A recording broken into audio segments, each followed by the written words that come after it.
Hello guys, so my name is Justine Olario and I'm going to continue the report of Miss Apio, the biological sex lesson 1, then this is just a part 2. Abnormalities in sexual development. For majority, the processes by which the gonads, the internal and the external organs develop produce an ambiguous male or female. Diria is meaning is na process daw ang gonads na internal ug ang external organs nagaproduce siya og tawag na hindi malabo na babae or lalaki. However, there are certain conditions in which sex characteristics including chromosomes, sex hormones, external and internal reproductive organs do not fit with the typical male or female biological makeup. So some condition na their organs or some their chromosomes or sex hormones does not fit sa lahang genetic. So there are 6 intersex conditions described by Freiberg year 2010 and Pinel year 2014. So the first one is the androgen insensitivity syndrome or AIS. Individuals with AIS have an XY genotype but develop a female appearance. So they are genetically male kaya di ba ang male is XY then female is XX. Pero ay genetically male sila pero female ay lang appearance is female. Ganun na sila yung mga sa tubo ang breast. Then remember that in a male embryos their testes produce an androgens and anti-Mullerian hormone. Mullerian hormone. So in a male daw reproductive ay in a male embryos ang their testes produce an androgen og Mullerian hormone. In the case of AIS, there is a mutation in the androgen reproductors such that they become unresponsive or it is as if no androgens are released. So, sa mga AIS cases, lahat daw unsa is like nagamutate and nagako siya sa unresponsive.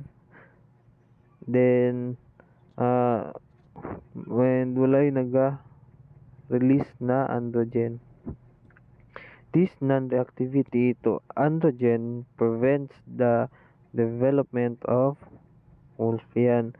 So, tungod daw aning sa reactivity niya, tungod na siya is naka-prevent siya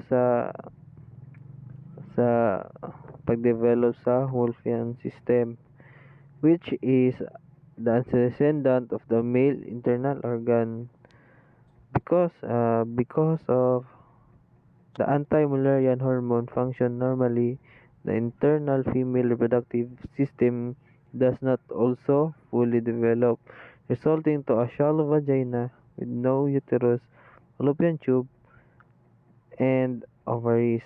So kay nag kanang like normal man iyang anti-Mullerian, nagaprocess siya pero ang kapalit po is kinalabanan sa anti-Mullerian ang internal female ang reproductive system niya which is dili na naga-develop or naga-result po siya sa shallow vagina. Seems like nagamura sila ginapatay or ginastop sa anti-Mullerian ang sa pag-develop sa female reproductive. Although individuals with AIS are genetic male, many have married and maintained their female gender identity and physical appearance. So, mao lagi ning sa kay because of their appearance of female, so mao to mas gipili na lang nila ang maging female. Then this is an example of AIS.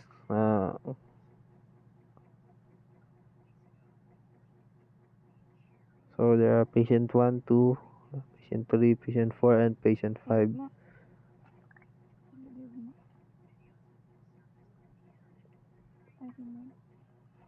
So, the second one is androgen syndrome.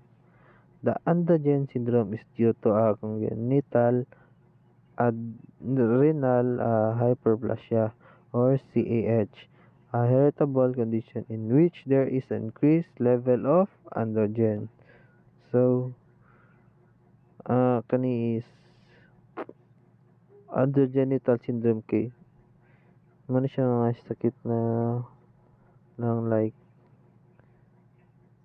a high level silang androgen, which is this is a heritable.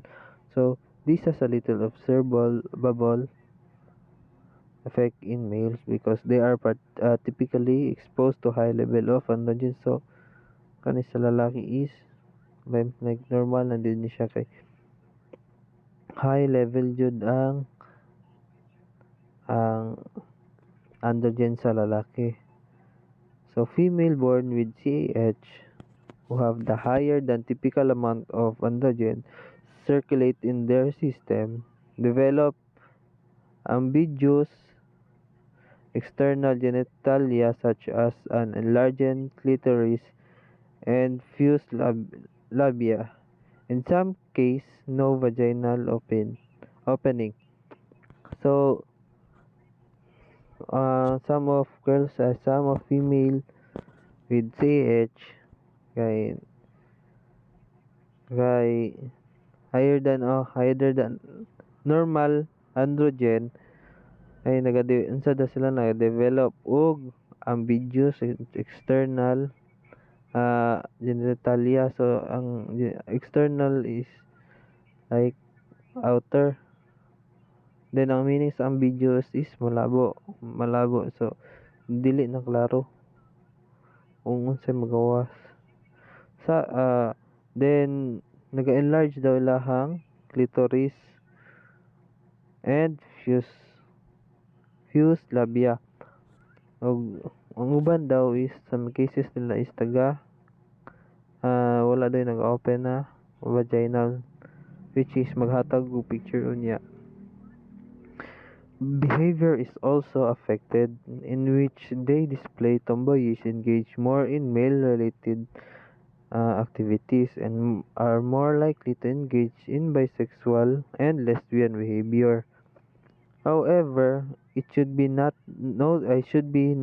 that majority of women with CAH are heterosexual. So majority gyapon daw sa mga babae na naisakit na CAH kay mga heterosexual, meaning normal like female gyapon sila, and that the majority of bisexual and lesbian women do not have CAH or either other similar condition. So kana po mga bisexual and lesbian women dili po ibig sabihin og nagamay ang pinakadaghan gyapon is walay sakit na CAH.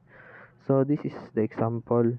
So the left side is the normal female adolescent reproductive autonomy. Then the right side is the female genital masculization due to androgen exposed. So mo ni siya naga enlarge siya hang sa clitoris.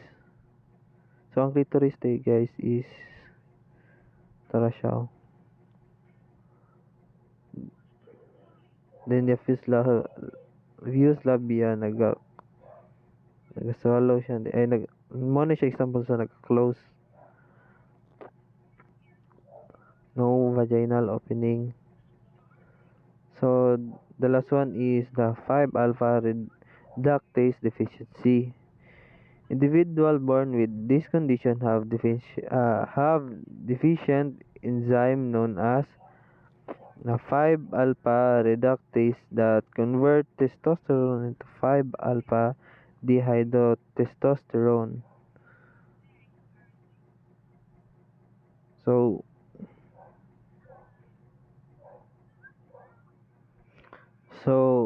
okay, because of the high level of having a 5 alpha reductase, then high level of testosterone, this will convert to 5 alpha dihydrotestosterone, which is mas naglala.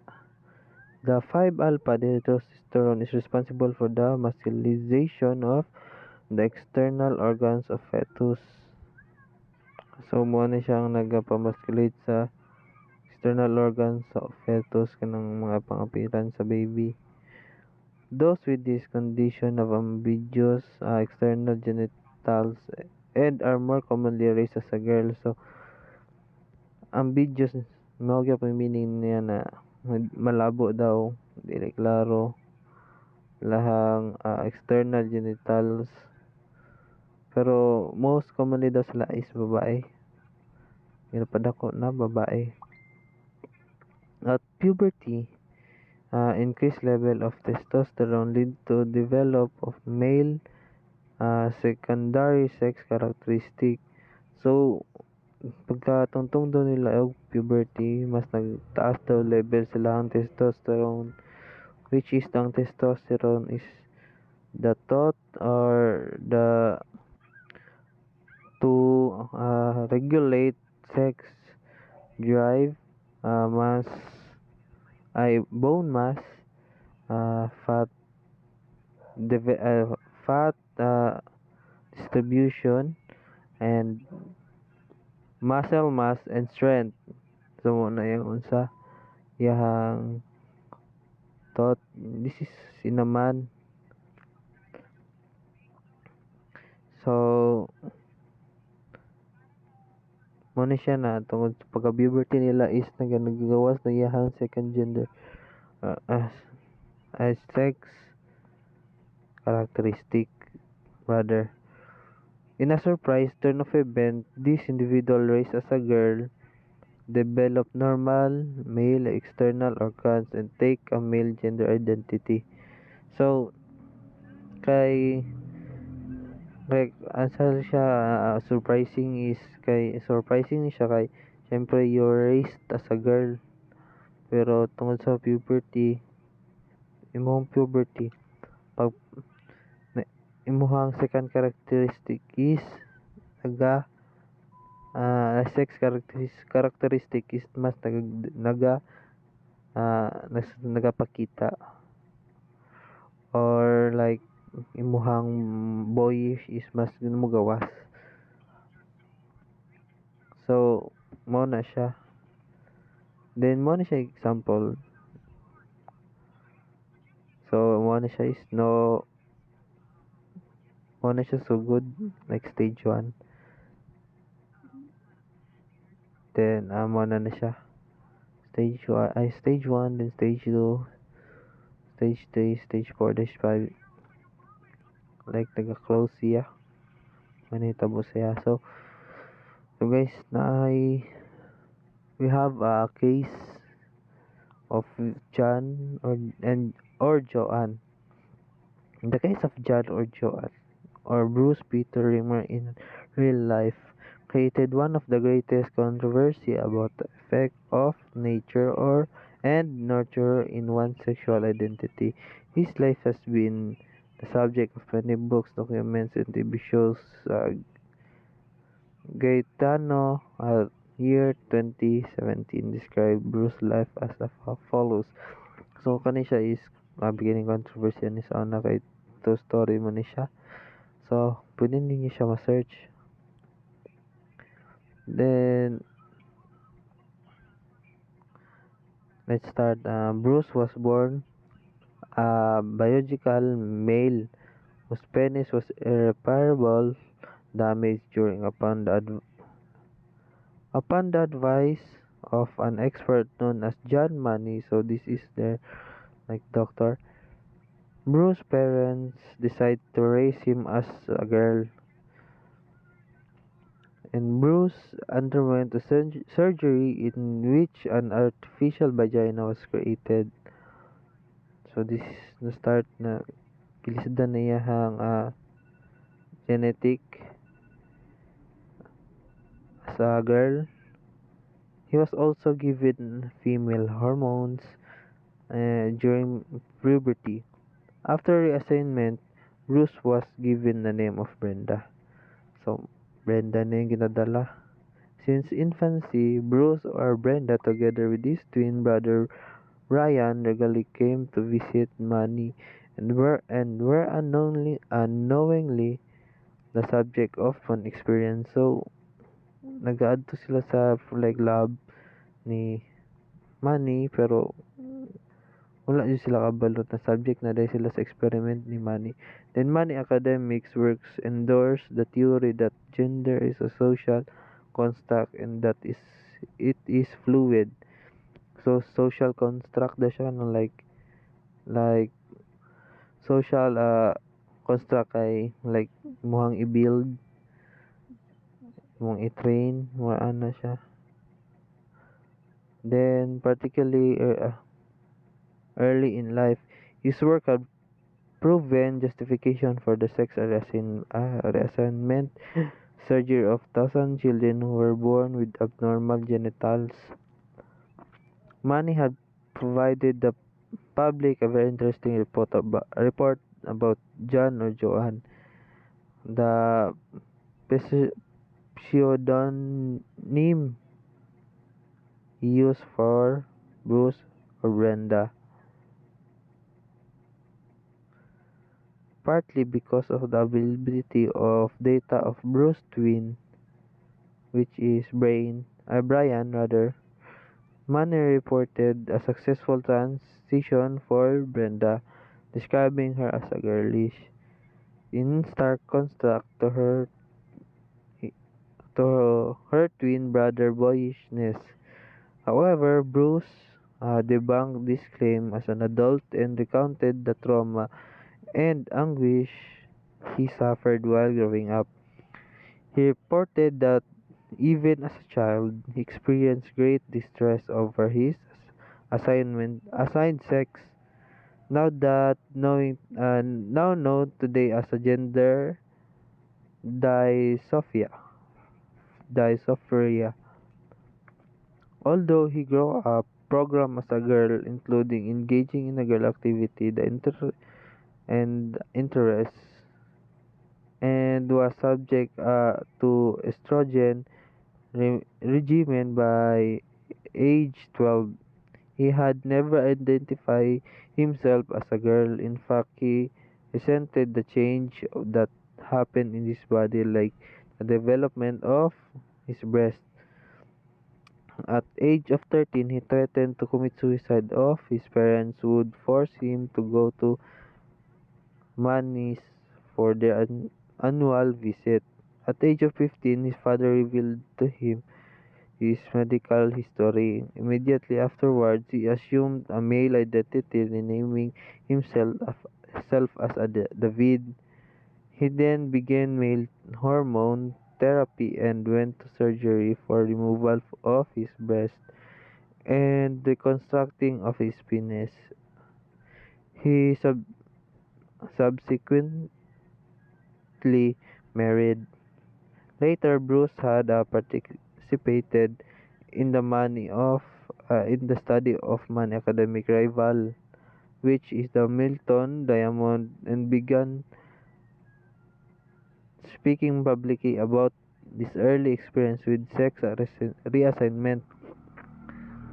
He even collaborated the writing of his biography with the aim of saving others through his life story. However, David, who had experienced depression for most of his life, took his life on May 4, 2004, days after his wife asked for divorce. So, Money ang the case of Bruce uh, or Brenda or David. Ay, so grabe ang trauma no. Yang nagian pagkitaan jud ni siya is even nag-assign siya as a girl naragyapon siya hang genetic na makita gyapon niya hang pagka boyish and wala jud daw niya gi-claim sa isa sa sarili na lalaki ay na babae siya. So that's the end of of his story. Then mo din ni si Bruce or Bruce then mo ni siya si Brenda tong bata pa ay tong time na na-surgery siya. So luoy kayo no kay bata pa. So that's the end of the report. Thank you for listening. Hoping namin na learn. And that's all.